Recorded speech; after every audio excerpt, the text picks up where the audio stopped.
India's number 1 varicose veins hospitals ఐబీసీను సంప్రదించండి. మీ నొప్పి లేని ప్రయాణాన్ని ప్రారంభించండి. నమస్తే రమగారు. నమస్తే చే రమగారు, ఆర్థిక సమస్యలు భార్యాభర్తల జీవితం మీద ప్రభావం చూపిస్తాయా? 100% జయ. 100కి 100. పాత సినిమాల్లో కొన్ని సీన్లు చూసేవాళ్ళం. భర్త ఎంత పేదవాడైనా భార్య చాలా గౌరవించి ఉంటుందని, ప్రేమగా ఉంటారని, కలో గంజో కలిసి తాగుతాం, ఉన్న ఒక ముద్ద పంచుకుంటాం. ఇవి పాత సినిమాల్లో కొన్ని కథల్లో మాత్రమే కనపడతాయి. చాలా కొట్లాడుకుంటారు జయ. డబ్బు చాలా పెద్ద పాత్ర వహిస్తుంది. మానవ సంబంధాలని ఆర్థిక బంధాలే అంటారు. అంతేగా మరి. అంతే కదా. సంపాదన లేకపోతే పేరెంట్స్ కూడా గౌరవించరు. పేరెంట్స్ కూడా ప్రేమలు అంత ఉండవు, కొద్దిగా పాసే ఉంటుంది. వీడు మన ఎదాని పడి ఉన్నాడని తిట్టుకుంటూ ఉంటారు. వాడు మనకు ఆసరా అవ్వాలి, ఇంకా ఇప్పటిదాకా మేమే చూడాల్సి వచ్చింది అనుకుంటారు. అవును. పెళ్ళిళ్ళు అయితే మరీ కష్టం. వాళ్ళ పెళ్ళాలు తయారవుతారు కదా. పెళ్లి కాకముందనుకో పిల్లాడు ఒకడే, ఒక కుర్రాడు లేదా ఒక ఆడపిల్లే అనుకో, వేరే కథ. అది వేరే. తమ పిల్లలు తమతోటే ఉన్న నాళ్ళు ఏముండదు. వాళ్ళ కంపెనీయన్స్ వచ్చాక ఎక్కువైపోతుంది. కానీ కొంచెం బాగుపడతారు అని అనుకున్నప్పుడు ముఖ్యంగా మగ పిల్లలకి కొంచెం ఏదో చెడుదారులో ఉన్నాడు, సంపాదన లేదు, పెళ్లి చేస్తే బాగుపడతాడని పెళ్లి చేసేస్తారు. రోజులు ఉన్నాయంటారు. వాడి మీద మెడకి గుదిబండని తగిలిచ్చేవి మనకి సిటీల్లో కనపడవు, కానీ ఊళ్ళల్లో కనిపిస్తారు. వాడికే బాధ్యత తెలుస్తుందని, తెలిసి వస్తుందని. పూర్వకాలంలో పూర్వం అంటే కనీసం ఇక్కడి నుంచి ఒక 50-60 years బ్యాక్ మగపిల్లల ఉద్యోగాలు వాటిని ఎప్పుడు చూసేవాళ్ళు కాదు. పెళ్లిళ్ళకి పేరెంట్స్నే చూసేవాళ్ళు. కరెక్ట్. వాళ్లే పెళ్లి అయితే బాధ్యత మీద పడితే వాడే సంపాదిస్తాడు, వాడే పని చేస్తాడు, ఈ చేసే పనిలో మరో రూపాయి వస్తుంది, అలా ఆలోచించే. అంటే తండ్రి చేసేదే కొడుకు ఫాలో అయ్యేవాడు. కుల వృత్తులే నడిచేయి కదా. ఇప్పుడు ఏమైంది, క్రమంగా అది పోయింది. మెల్లిగా మనకి ఉద్యోగాలు ప్రబలినాయి, ఉద్యోగాలు ఎక్కువైనాయి కదా.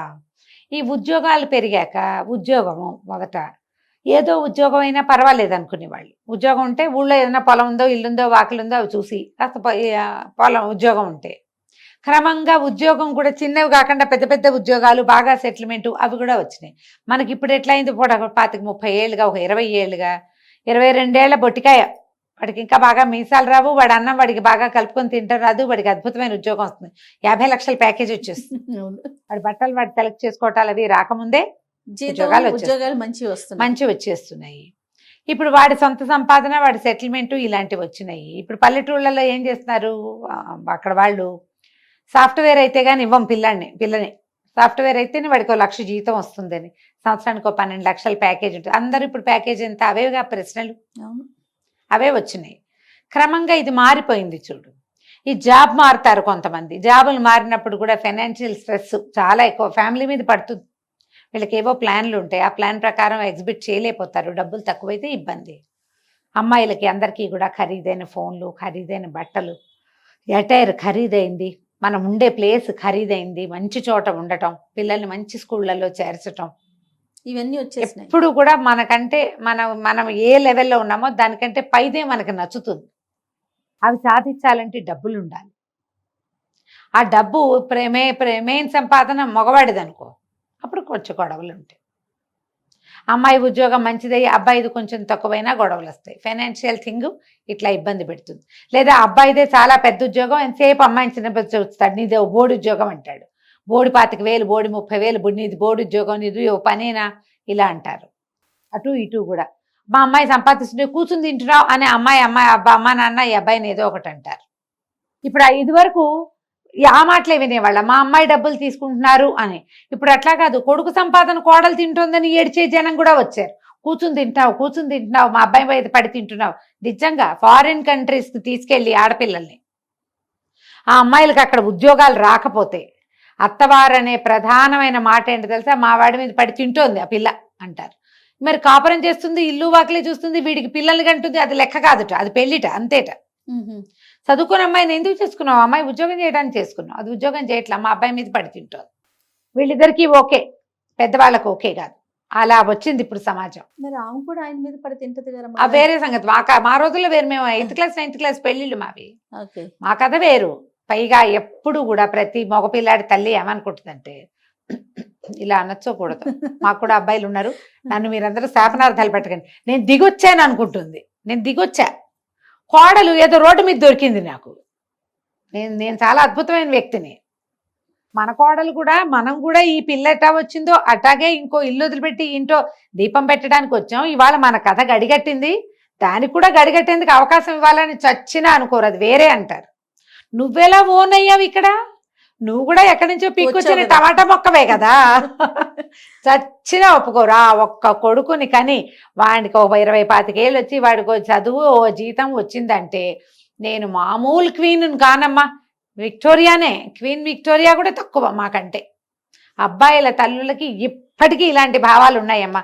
బయటికి రండమ్మా, దయచేసి అందులో ఇంచి బయటికి రండి. నేను లేను అందులో, నేను అలాంటి ఆలోచనలో లేను. మేమే కాదు, మా అక్కలు కూడా లేరు, నాకు తెలుసు. ఎందుకంటే సమాజం మారింది, ఇదివరకటి కాలం ఇది కాదు. మీరు ఇలానే కొండ మీద కోతైనా వస్తుందని పిచ్చి వేషాలు వేస్తే మీ కొడుకులకి ఆడపిల్లలు దొరకకుండా పోతారు, వాళ్ళ అబ్బాయిలతోనే సెటిల్ అవుతారు, మీ ఇష్టం అంతే. ఇక అదేదో జరుగుతుంది కొత్త కాలానికి. అవి ఎలాగో అయిపోయినాయి కదమ్మా మన కర్మానికి, అయినాయి చూస్తున్నాం కదా, అవి చూస్తున్నాం కదా. ఆడపిల్లల్ని చెడగొట్టుకోవద్దు. అంటే ఆడపిల్లల తల్లులు కూడా ఈ అమ్మాయికి ఇది చదువుకుని ఉద్యోగం చేస్తే అది క్వీన్ విక్టోరియా అయిపోయిందని మీరు కూడా అనుకోకూడదు. అది కని పెంచాలి, అది ఆ ధ్యాస ఉండాలి. దానికి ఒక తోడు కావాలి జీవితంలో, ఒక కంపానియన్షిప్ ఉండాలి. నాకే అంటే మీకు మగపిల్లలు దొరకరు, ఈ అమ్మాయి సింగిల్గా ఉంటుంది, ఓకేనా? కాదుగా, అది ఓకే కాదు, అసలు అది ఓకే కాదు. దానికి పిల్లలు కలగాలి, ఆ పిల్లకి దాని జీవన సాఫల్యం ఏమిటమ్మా ఆడపూటకి. ఈ ఉద్యోగాలు ఇవన్నీ వేరే. భగవంతుడు యూట్రస్ పెట్టింది ఆడాళ్ళకే, అది కానీ అది పెట్టింది పిల్లలు కంటానికే మెయిన్. ఆ భాగం ఉన్నదే అందుకు. దాంతోటే మన అందం సౌభాగ్యం కదా. దానికి ఒక సాఫల్యాన్ని రావాలి, సంతానం కలగాలంటే భర్తలతోటి బాగుండాలి. ఆ కాస్త పెళ్ళే ఓ పిల్లాడు పెట్టాక ఇంకా జాలేని వాడిని వదిలేస్తే, ఈ ధోరణి మార్చుకోవాలి సమాజం అంతా కూడా. మార్చుకుంటే ఈ ఫైనాన్షియల్ థింగ్స్, పైగా ఏంటంటే భార్యాభర్త కంటే ఇతరులు ఎక్కువ ప్లే చేస్తారు ఇక్కడ. అమ్మాయికి జీతం ఎక్కువ ఉంటాగా అంటారు పింతలు మేనత్తలు, పని పాట లేని వాళ్ళు. వాళ్ళిద్దరు సర్దుకున్నప్పుడు మీకెందుకు? నీ డబ్బులు ఏం చేశావు అని ప్రశ్నిస్తారు అత్తమామలు. మీ డబ్బులు ఎవరికి ఇస్తున్నారు అని వీళ్ళ అబ్బాయి అత్తమామలు కూడా అడుగుతారు. మాకు అత్త చెప్పారు ఇంతే ఉంటుంది, ఇది ఎందుకు చేసావు అని. వీళ్ళిద్దరూ సరిగ్గా ఆలోచించుకుని చేస్తే ఇబ్బంది లేదు. ఫైనాన్షియల్ థింగ్స్లో నిజాయితీ కావాలి జయ. ఎప్పుడు కూడా నిజాయితీ ఉండి ఓపెన్నెస్ ఉంటే మీ ఇద్దరు సరిగ్గా మాట్లాడుకుని వాట్ ఈజ్ వాట్ అని మాట్లాడుకుని, ఇది ఇంత ఇది ఇంత, నేను ఇది చేస్తా నువ్వు ఇది చేయి. చీట్ చేయడానికి ప్రతి వాళ్ళకి చిన్న అవకాశం కావాలి. అయితే చీటింగే చేస్తాం అనకూడదు, కొద్దిగా వదిలిపెట్టాలి. వాళ్ళు వదలాలి, వీళ్ళు వదలాలి. ఎప్పుడు మనం ఒకేలాగా గీతల్లో గీసుకుని ఉండలేం. చిన్న చిన్నవి వదిలేసేయచ్చు, కానీ పెద్దవి కూడా వదిలేసే పరిస్థితి వస్తే కష్టం కదా. అంతే. ఒట్టి ఫైనాన్షియల్ మ్యాటర్స్ మీదే కొట్టుకుని డివోర్సులకు వెళ్తున్న వాళ్ళు చాలా మంది ఉన్నారు ఇప్పుడు. అది చాలా పెద్దవి. అక్కడెక్కడో ఉంది, అది మాకు రావాలి, ఇవ్వలేదు కాబట్టి మొగుడిని వదిలేస్తాననేవాళ్ళు, పెళ్ళాన్ని వదిలేస్తాననేవాళ్ళు, మామగారు ఏదో పొలం ఇస్తానన్నాడు ఇవ్వలేదు కాబట్టి ఈ అమ్మాయిని వదిలేస్తామంటారు. అవును, అవి కూడా ఉన్నాయి. అంటే మరి ఫైనాన్సెసే కదా ఇక్కడ దెబ్బతీస్తున్నది. 100%. బాగా ఆలోచించుకుని సాధ్యమైనంత నిజాయితీగా వైవాహిక సంబంధాల్లో నిజాయితీని గనక ఉంచుకుంటే అది ఆటోమేటిక్గా ఫైనాన్షియల్ థింగ్స్లో కూడా నిజాయితీకి దారితీస్తుంది. అది అప్పుడు గొడవలు తక్కువగా ఉంటాయి, అప్పుడు బంధం పాడు కాకుండా ఉంటుంది. మనకున్న సమాజంలో ప్రధానమైన స్థితి ఏంటంటే ఇప్పుడు డివోర్స్లు, దానివల్ల దెబ్బతింటున్నటువంటి కుటుంబ సంబంధాలు. అదే మన ప్రాబ్లం. ఈ కుటుంబ సంబంధాల్లో ఒట్టి భార్యాభర్తలే కాదు, పిల్ల జల్ల 2 కుటుంబాలు, 2 వేర్వేరు కుటుంబాలు, పిల్లలు ప్రధానమైంది. దాన్ని చెడగొట్టకూడదంటే పెళ్ళిళ్ళు చేసుకునేటప్పుడే ఆలోచించుకుని చేసుకోవాలి. ఈ ప్రేమించుకుని పెళ్లి చేసుకుంటారా జయ? అప్పుడు కూడా ఏదో ఇంటర్మీడియట్లో ఫ్రెండ్షిప్. నేను చూసిన 2 కేసులు చెప్తున్నా ఇప్పుడు. వాళ్ళ పేర్లు వ్యవహారాలు కాదు, మన దగ్గరకు వచ్చిన కేసులు కాదు, జనరల్గా మనకు తెలిసినవి ఇవి. ఇంటర్మీడియట్లో ఫ్రెండ్స్, అమ్మాయి బాగా చక్క మంచి కాలేజీలో సీట్ వచ్చింది, అబ్బాయి ఆటపాటలు వాడు ఏదో సుమారైన కాలేజీ వచ్చింది. ఆ పిల్లకి చాలా పెద్ద ప్యాకేజీ వచ్చింది, అమెరికా వెళ్ళింది. ఈ మామూలు ప్యాకేజీ కుర్రాన్ని కూడా ఎట్టగొట్ట ఈడ్చుకుపోయింది అక్కడికి.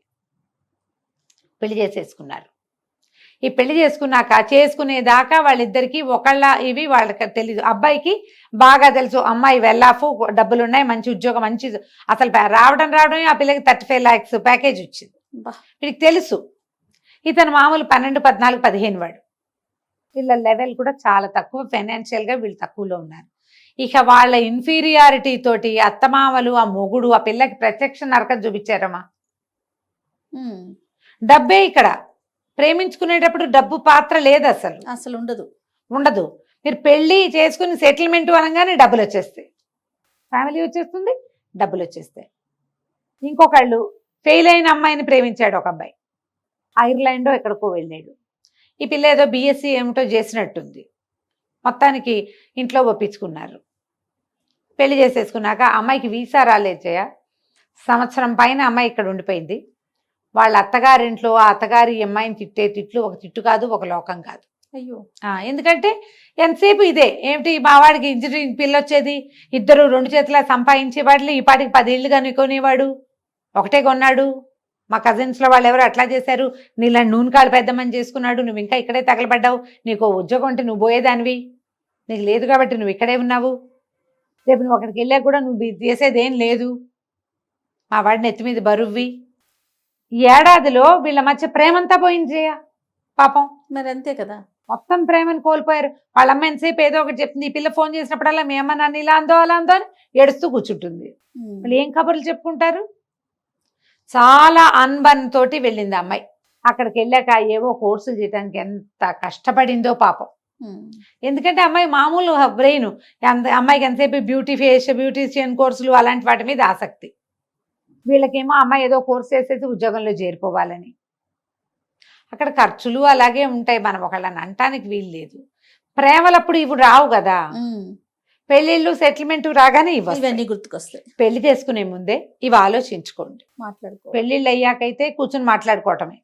ప్రేమలు అయితే ప్రేమల నుంచి పెళ్ళిళ్ళలోకి వెళ్ళేటప్పుడు వీళ్ళదేమిటి మనదేమిటి, వీళ్ళకి ఆస్తి స్వాస్తులు ఏమున్నాయి, మనకేమున్నాయి, అవన్నీ చూస్తారండి. అంటే చూడకపోతే అనుభవించాల్సిందే, తప్పదు. చూసుకున్నాకే నిర్ణయం తీసుకోవాలని నా ఉద్దేశం. అయితే బాగా ఆలోచించుకుని దిగాలి. వాళ్ళ లెవెల్ వేరు, మన లెవెల్ వేరు. ఎంతసేపు తూతూ మేమే అని ఒకళ్ళనొకళ్ళు అనుకుంటుంటే ఏం సుఖమమ్మా. ఇంకా ప్రేమలు ఎట్లా మిగులుతాయి, రోజు ఏదో ఒకటి తిట్టుకుంటుంటే. మరి ఈ ప్రేమలో అపేక్షలు ఉండవు కదా, అవి లేకపోయాక పెళ్ళి ఎట్లా నిలుస్తుంది. ప్రేమ లేకపోతే పోనీ మర్యాద అయినా ఉండాలిగా, అది పోతుంది కదా. వాటిని కాపాడుకునేలాగా ప్లాన్ చేసుకుంటే ఫైనాన్సెస్ అంతగా పెళ్ళిని ఇబ్బంది పెట్టవు. ఆలోచించుకుని చేయాలంతే. నమస్తే.